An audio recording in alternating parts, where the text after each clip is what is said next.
a platform created to share interesting stories related to life as a flutist and discovering inspiring content in form of a podcast. You can catch up with us on our Instagram at theflutespace, and you can listen to our episodes on Apple Podcasts, Spotify, Google Podcasts, and YouTube. All these links can be found in our link tree in the description.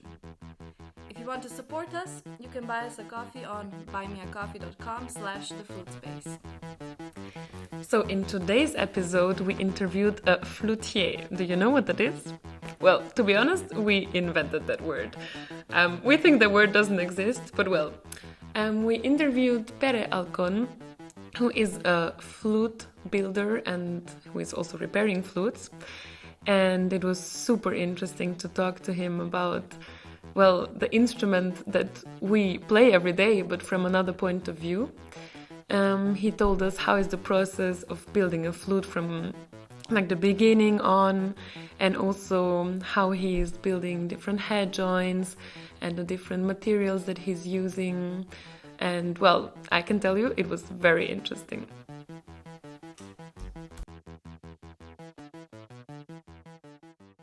Welcome to our Flute Space podcast.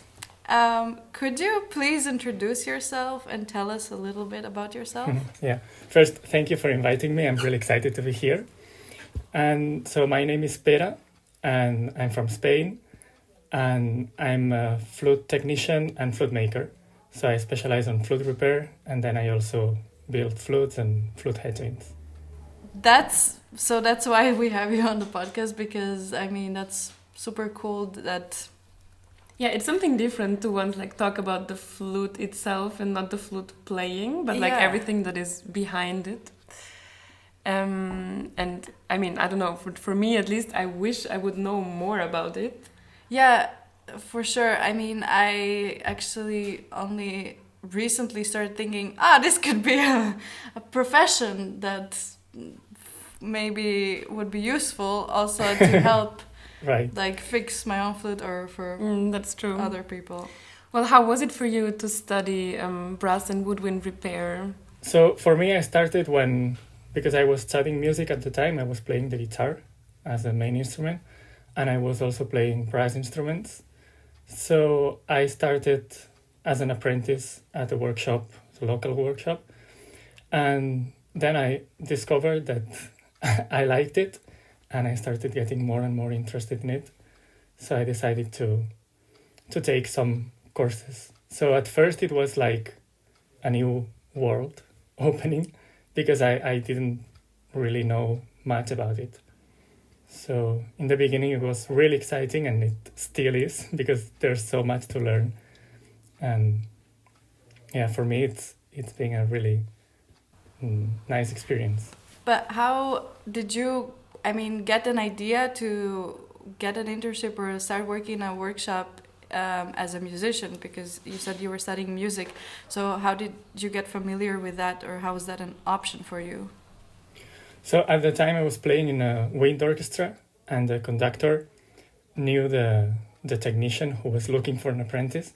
And he told me, so I just went there, introduced myself, and we decided to try what would happen, because I was interested in learning that, but I didn't know if I would like it, if I would be good or not. So yeah, it was just curiosity to know how this worked, because I didn't know a lot about the technical side of instruments. I see. And how did your process of learning then look like in that apprenticeship and then also later? So I think the best thing about starting as an apprentice is that you get a lot of practice, like hands-on the instrument. So it's not only the theory of it or how it works mechanically, but you're seeing instruments all the time, seeing the real problems. So for me, learning was like really practical thing. And I was lucky to find this technician that was helping me a lot and teaching me how to do a lot of things. So when I went later to take some courses, I already had some experience. So for me, it was really like step by step. And just in the beginning, maybe I was just doing simple things like disassembling the instrument, cleaning some parts, but then he would finish the job. And then progressively, I started learning more things and how to change pads, how to repair the mechanism. And how did you then decide to focus more on flute? How come that decision? So at that time, I started playing the flute, and then I also started repairing more flutes at that workshop because we were repairing both brass and woodwinds. So the other technician was focusing more on brass, and he was also really good at saxophones. And then I was doing more the clarinet, flutes, oboe. And then I realized that with the trainings I had and the courses I've done, it was more focused like on saxophone, clarinet, and these instruments have more in common. But the flute is a completely different instrument mechanically, and how the pads are installed and adjusted. So I realized I just needed to learn more about the flute specifically, and to have some specific training, because otherwise I couldn't do good work on the instruments. So here I started taking flute related or flute specific courses about repair, and I just liked it and wanted to learn more and more, and I ended up specializing on flute repair. Were you still studying guitar at the same time when you started doing the workshops in other countries, or? Yes, this was at the same time that I was studying guitar. That's amazing, actually. Yeah, like to do two different degrees at the same time. That's very, very cool. Did you find any connections between the two things that you were working on? Yeah, so for me it was very helpful because also I was playing different instruments. I was playing guitar, but also brass instruments. And I really... So I think it really made an impact also on my playing, the way of working on the instrument, repairing, knowing how they work on the mechanical side, but also on the acoustics and physics of the sound. So I think this was very helpful also for my practice and for my playing. And in which moment did you then want to create your own brand and started to focus on head joints? How did that come up? So I think it wasn't a moment when I decided, so it just happened naturally. So I was repairing, and then I started getting interested in making. So first I went to study the making of brass instruments in Germany, and then later, when I specialized on flute repair, I wanted to also learn how was the flute making, because it's a completely different world. Also working with wood was something that I hadn't done so much, so I was making in metal but not in wood. So slowly I started learning more and more, and then trying, experimenting. Then I saw that the players who were helping me try my head joint experiments, they were liking them actually, and I sold a few of them. And then I realized, okay, maybe I can do this for a living, and it's something that I really enjoy. I'm still learning, and I'm still trying out new things and experimenting. So it was just the interest and curiosity of keeping learning, and then it's working out, so I'm grateful. That must be so rewarding that when you make something, you make a product and you give it to a musician and they like it. That must be such a nice feeling. And that Right. they're appreciative of your work. Mm-hmm. That's amazing. One question though about finding these workshops and all of that. Where can someone find information who is looking for apprentices or workshops, and in specific countries? Or So I guess this depends on the country. For example, some countries like the UK, Germany, they have courses, they have university degrees, and they have programs where you can go and study instrument repair, instrument making. In Spain, it's a bit more difficult because we don't have such programs. We don't have universities that teach this. We don't even have any schools where you can go and learn, I don't know, maybe basic techniques or something. So for me, it was... So in the beginning, I didn't know this even existed, and I was lucky that the conductor said me that his friend, the technician, was looking for someone, and then I started. And then it was just contacting people and finding technicians that I really liked how they worked and asking if they would be open to teach me or to let me go meet them and see how they worked. So for me, it was a bit like this. So I never went to the university and take a 4-year course. I was doing like intensive trainings mostly in the UK and Germany where they offer them, and then visiting different makers, different technicians that were open to teach me.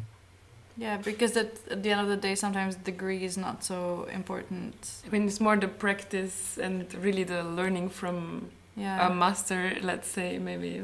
And to have opportunity or the option to go to many workshops and have this intensive training, that's so interesting, and it actually makes a lot of sense for this.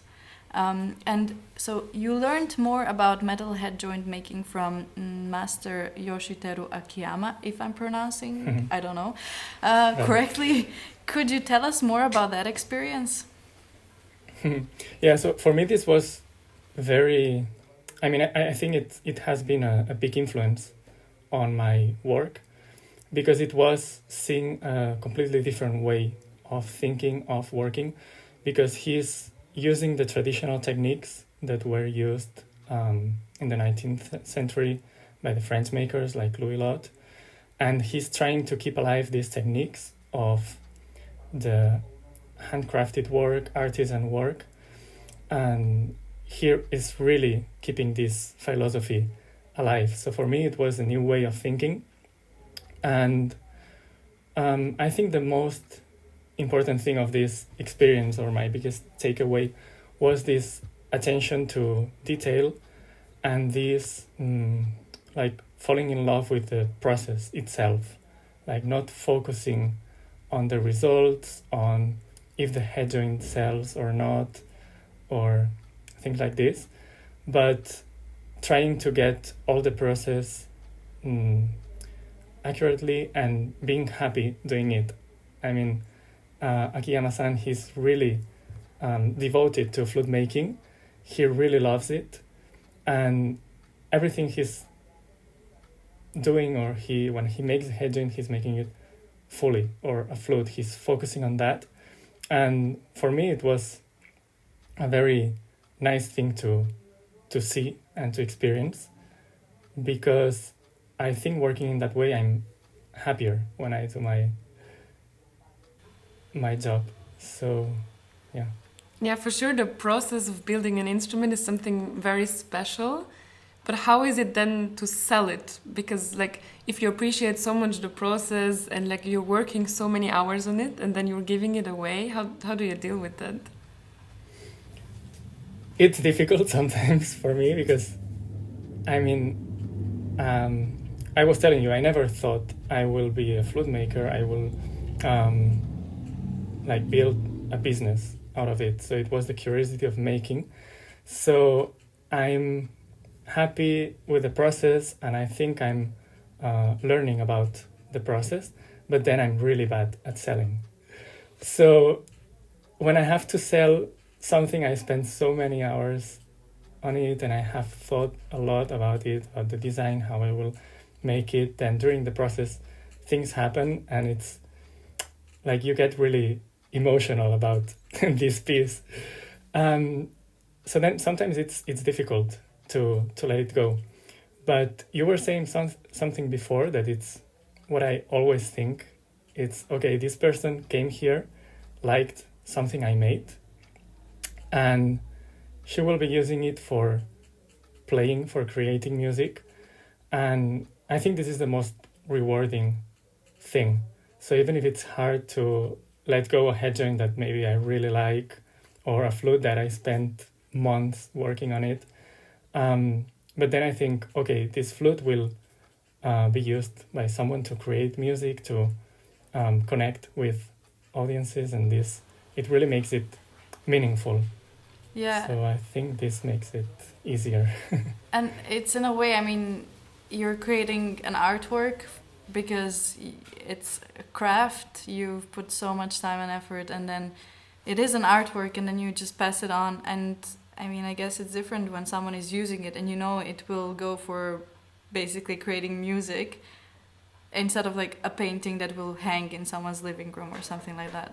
So at least, yeah, that could be a nice recollection or something. I was wondering, does it sometimes happen that you make a head joint and you're not super happy with the result yet, and you think, oh, maybe I want to change something, and someone else tries it and falls in love with it? I mean, how personal is it, the whole thing? Does it happen that, yeah, you like something a lot and someone else doesn't, and the opposite? Yeah, it happens all the time. And actually, it's one of the difficult things of making instruments, but more in particular of making flutes. Because the way of playing, it changes so much from one player to the other. And what the players are looking for changes so much. So sometimes I have a headjoint that I really like, I really feel comfortable with it, and then another person tries it and he doesn't like it at all. And then a third person comes and then it's wonderful and it sounds great. And this, actually, I think this is also beautiful in some way, because I'm not making, so it doesn't depend 100% on me. So I will do the best I can, I will do my best work, but then the person who is playing it is finishing this work. So it's not just that's the best flute or that's the best headjoint in the world, but that's the best headjoint when the right person is playing it. So for me, it makes it like more complete. Do you then go by a particular model for each headjoint, or are they more unique every time you make it? And do you do some differences with each one? So usually I have some things, some parameters that are stable, like constant from one headjoint to the other, or I try to work in that direction. But then, for example, if I'm making a headjoint for a particular person, I will adapt it to match the playing style or the needs of that person. So I try to adapt it to find the thing that will work best for that person. And what is, like, considering all of that, what is the most crazy project you have done? The craziest project you have done?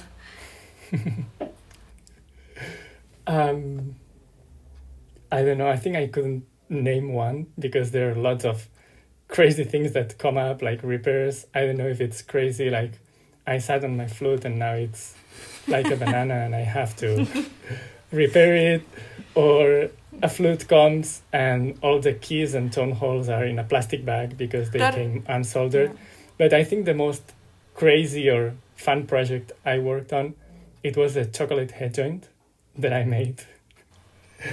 And it really sounded, it sounded wow. Actually, so. But did it taste good? Yeah, we ate it, so. If you have intonation problems, you just eat a bit and then it gets higher. No, but it's true. There's a video on your Instagram with a flute foot joint or something that is really warped or some, and we were looking at it shocked to see that. Yeah, great. Yeah. I guess, especially with like kids or like younger students, you get a lot of these stories like, oopsie, I sat on the flute. Right. So, what is your preferred material to work with? I couldn't decide because every material is so different. So, for example, about wood, one of the best things and worst things at the same time of working with wood is that it changes. So it keeps changing about time. So with time. So one thing, the bad thing is that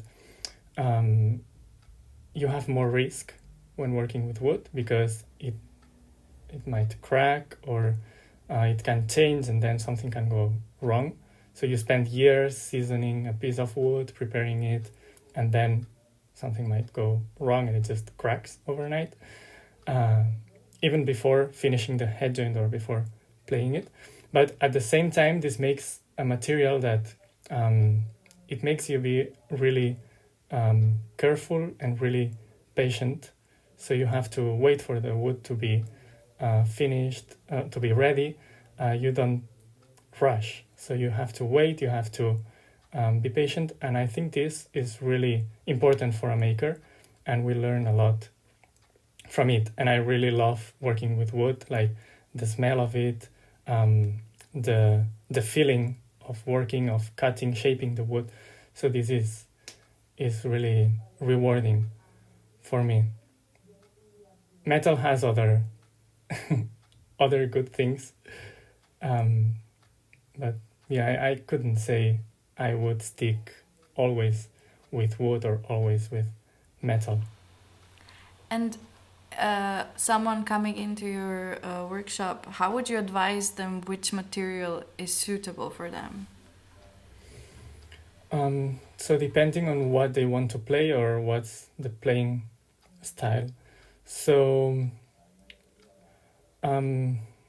what I would advise is always trying before deciding, because I see that there are a lot of fixed ideas about what is wood and what is metal, and sometimes this can change because what we associate with wood, there are a lot of things that are depending on the design of the embouchure or the instrument and not the material itself. So you can have a wood head joint that projects really well, or you can have a wood head joint that is really free blowing.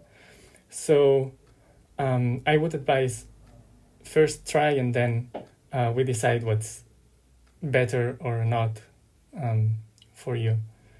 But then there are things that usually a bright, powerful sound, it's easier to get it from metal than from wood, and you're looking for a sound with a lot of overtones and a very rich, dark sound. So maybe it will be easier to get it with gold than silver. So, yeah. And if someone comes with like a very fixed ideas, do they then after everything, like after trying different things, do they change their mind, or do they become more open and they realize, oh, actually maybe I was wrong or something? Yeah, usually it happens. So after trying it and after experiencing it, usually fixed ideas can change. There's always some players that just don't. So they want gold and they stick with gold, even if silver is sounding better and they feel more comfortable with silver, but they are going for gold. So, okay, then that's okay too. But I always try to be honest with them. So if they want to buy a gold head joint, but I think there's a silver head joint that's working better, even if for me it's better to sell a gold head joint, I will say I like more the silver head joint, and I think it will be better for you. But after all, they're who will be playing it, and they know better than me what they're looking for, and if they decide something, I don't try to change their minds or impose my ideas. Yeah, at the end of we have different ears, so we hear different right. things and taste. But I think everyone knows people that think, oh, like gold must be the best and I need to have a golden flute because if I want to play well, it needs to be gold. Yeah, when I have a golden flute, I'm gonna be right. the most professional. But that's very valuable, as you say, that you're still honest then and tell everyone, look, even if I don't earn more money, selling you the cheaper head joint, I think it is the better choice for you. And that's very nice. How long does it actually take approximately for you to build a head joint? Actually, I don't know, and it's the question I get the most. But I never counted the hours or the time that it gets. It's difficult to calculate because, for example, on wood, you can't work from the beginning to the end in one sit. So you have to prepare the wood, then let it season for months or a year, then you work a bit more, and then you let it rest again. So I don't know the time that it takes me to make one head joint. I should know, but but just approximately, I mean, or well, actually, how connected is the person that ordered a head joint or a flute, and how involved are they in the process actually throughout it the depends. time? So there's people who they come and try a head joint that is already finished, and then they just like it and buy it.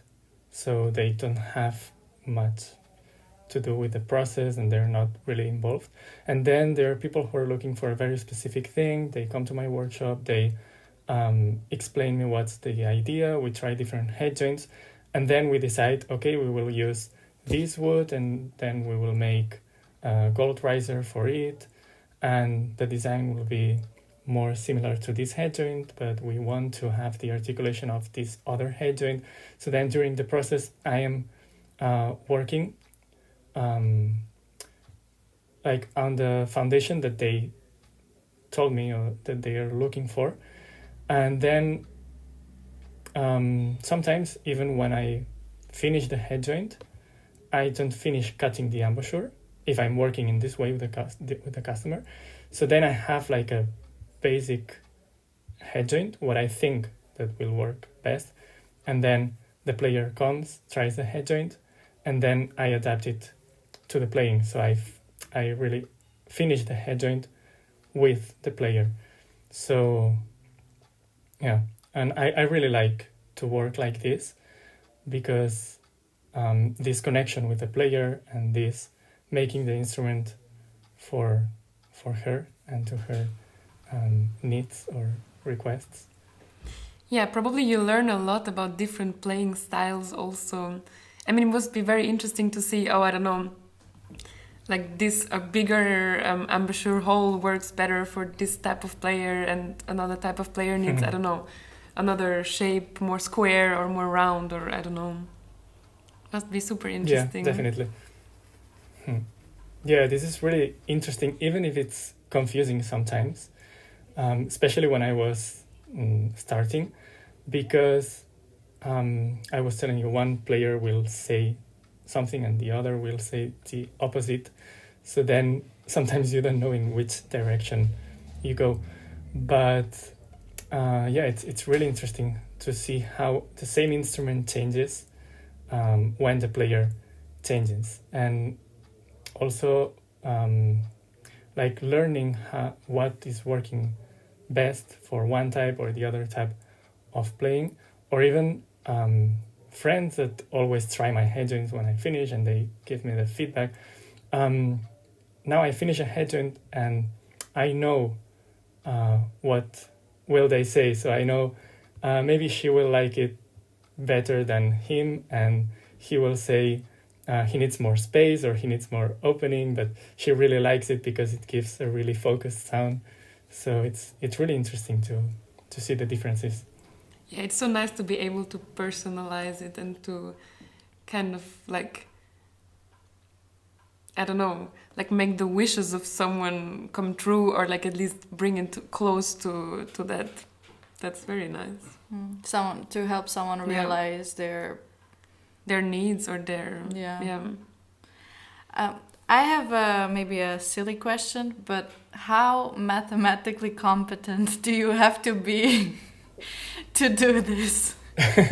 So if you want to design everything from scratch, it's quite tricky. So you need to know a lot of mathematics and physics and acoustics.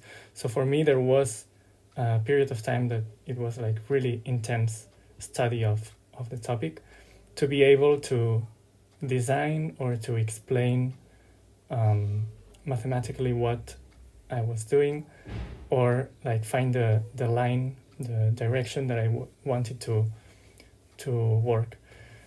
It's possible to do it without knowing any mathematics. So you can just measure different head joints, you can measure different flutes, and then start copying the one that you like.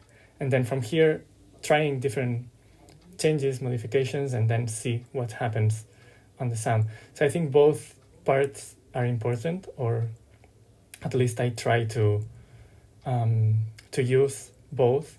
So a lot of thinking and calculating and trying to work out the numbers of it. But then after that, also experimenting, changing some things, doing modifications, and see how this will affect the sound. So it's possible to do it without knowing any mathematics, but I think it's really helpful if you study it. We wanted to ask, how does the process look like of building a handmade flute? Okay, so first there's the thinking part and the deciding what you're going for. So what kind of sound do you want to get, what kind of flute it will be. And then there's the design, so the mechanism, how if it will be offset, inline, like all these details. Then after you decide all this, in my case, it starts by making the tube. So I actually make the tubes myself instead of using pre-made tubes or tubes that are extruded with machines. So I first get the metal, roll it to the final thickness that I want to have in the tube, and then I roll it, I solder it, I brace the seam, I shape the tube. So I create it from scratch. After having the tube, then it's starting to make the different parts. So all the tone holes, the keys. So then you have a tube and a bunch of pieces of silver bits and pieces that then you have to put together to build this mechanism. And then what I do is first finish like the body, so tube and tone holes. Here you have to solder all the tone holes in the exact position that you want them for the scale, for intonation. And then once I have this, I build the mechanism for this specific flute. So it's not like I make keys or have pre-made keys that then I adapt to the flute, but I actually build the keys for that flute, so on that body. So this takes a lot of time, but I think it's a good way to do it if you're working like in a small scale, like if you're not a big factory that can have like a lot of keys in stock and a lot of tubes and so on. One thing that we forgot to ask before when we were talking about workshops and everything, and it's kind of related to this, which you said that you're not a factory. Do you have apprentices? So right now I have a girl who is learning flute repair, and I've had some people coming and doing, usually not apprentice, like long time apprenticeship, but intensive courses. I've done that a few times, and it's always really interesting also for me because I learn a lot from their questions, from the things that are being more difficult for them, things that maybe I have a system of solving, and I usually do in this way, but then it makes me realize there's another way to do it. So yeah, and right now I have an apprentice who hopefully will be a more long-time apprenticeship, and it's also being really interesting and really rewarding. So working together, learning all these skills, and I'm also learning a lot from that. I have a question about, so before you were talking about, before you actually built a flute, there comes the process of thinking and deciding things for the mechanics, for example. And I wanted to ask, how do you decide if you want to make a flute, for example, inline or offset G? So, and I wanted to ask, what are the advantages of having an inline G? Because for me, for example, I have quite small fingers, and every time I try a flute that is inline, I'm asking myself, why do people like that? I mean, probably people who have bigger hands. I don't know. How do you decide that? Or like, what would be a reason to make an inline G flute? So it depends a lot on the player. So most people now are looking for offset G. But for example, I always play it inline, and I feel more comfortable playing inline. So for me, it's the opposite. When I play offset, after some time, my hands get a bit tired and it's not so comfortable for me. So I guess it's just a matter of preference and what you are used to. Even though most people are more comfortable with offset, I also find players, even with small hands, that are used to inline and they just want to go for it. But I think it's just a matter of being comfortable with it. So acoustically, there's not much difference. Okay, between the and two. how about, for example, split E mechanism? Or do all flutes nowadays have that? Because I feel like sometimes when you buy secondhand flutes, they don't have it. But is it now very common that all flutes that you build have split E mechanism? Yeah, so now it's really common, and most flutes have it because it really makes your life easier. But there's still players who ask for non-split E because the mechanism is lighter, and if they are used to play without the E mechanism, they don't feel like they need it. So they prefer to have a lighter mechanism maybe, and not having this advantage on that E. And also mechanically it's more stable in some way if you make it without the split E, because there's less points of link between the two hands and less points where the flute can go out of adjustment. So that might be also a reason. But generally speaking, I think that having the E mechanism, it doesn't hurt. So Yeah, I think so too. I mean, this is like so fascinating. yeah, because, I know that those things exist Yeah. and how it sounds and how it feels, but I never like ask myself how does it affect the mechanism. So it's super interesting to hear about that. Also throughout, I don't know, your studies, like you hear from different professors, their opinions and on flutes and stuff, but no one actually knows. That is true.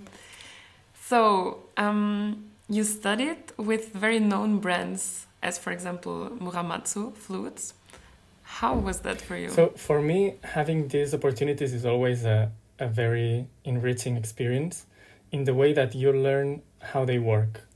So you can, you can see how the Muramatsu people and the Powell or Brannan or different brands, how they work. And they sometimes have things that are different, or they have opposite views about how it should be. And for me, I think it really helps me to find my way of working and to find a way to adapt to different flutes or different needs. So having this input of different ways of working, it has always been really interesting. And for example, I work a lot on Muramatsu flutes because they are really common, and having training with the people that actually make the flutes, it helps me work better and understand better how these flutes work and how they are made and what's the goal of the people who are making these flutes. It's like playing a piece by a composer. You want to do your interpretation, but you also want to know why this composer wrote it and how he wanted the music to sound like, and this helps you to play it. So in the same way, knowing why the muramatsu is doing things in this way helps me understand better how the flute is created and how I should work on it. How is it actually, I mean, how different is it to repair flutes from different brands? Is there a huge difference? Yeah, sometimes it can be totally different. So in using different pads, for example, it changes completely if you're using felt pads, if you're using Strodinger pads, or if you're using the Muramatsu pad. It's really different. The techniques that you use, how you do the regulations and adjustments on the flute, and how the mechanism is built also affects a lot the way that you have to install the pads, for example, to be stable over time. So yeah, I think that's the most important reason to learn with different makers. And are there brands that are more similar in mechanics? Yeah. Yeah, so usually there's the Japanese flutes that have like the same or similar line, and then the American flutes tend to have a different concept. So between makers it changes a lot, but for example, working on a mechanism made by Muramatsu or made by Yamaha or Sankyo, they will have more things in common than, for example, Muramatsu and Powell, to say something. And considering that so that there is a kind of tradition on which type of model or how are the flutes built, or the Japanese style, the American style, how do you see the future of flute making, and which are the kind of things that are now different from before, and how is it for the future? So I think one advantage of how things are made now is that there's a lot of technology that we can use and apply to flute making or to flute repair. So we have more like accurate machines, or we have improved the processes and the techniques that we use for making it. So I think there's a lot to experiment, for example, with new techniques like 3D printing, 3D modeling, all this kind of new machines and new technologies that we can apply, and I think they can open like new ways of working, new ways of designing or building the instruments. On the other side, I think it's also really important to know the tradition and to know the traditional techniques that were used, because they are actually the foundation, and we can't build a flute only with the new technologies.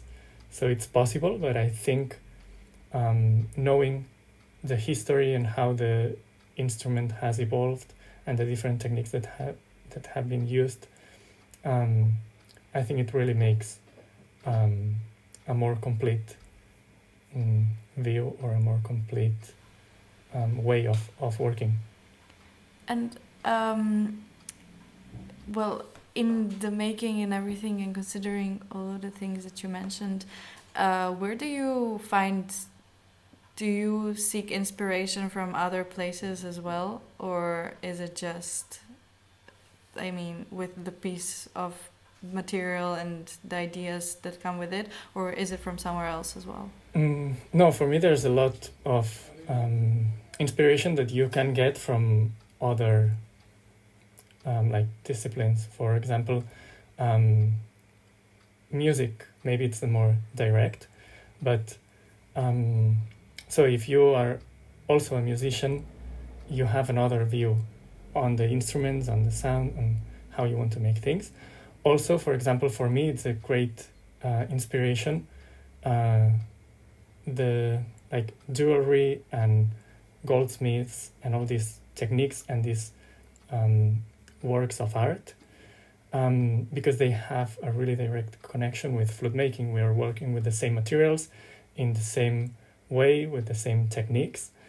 So I think there's a lot of inspiration to be taken from jewelry, also from art, like from paintings, from actually every form of art, like music or sculpture.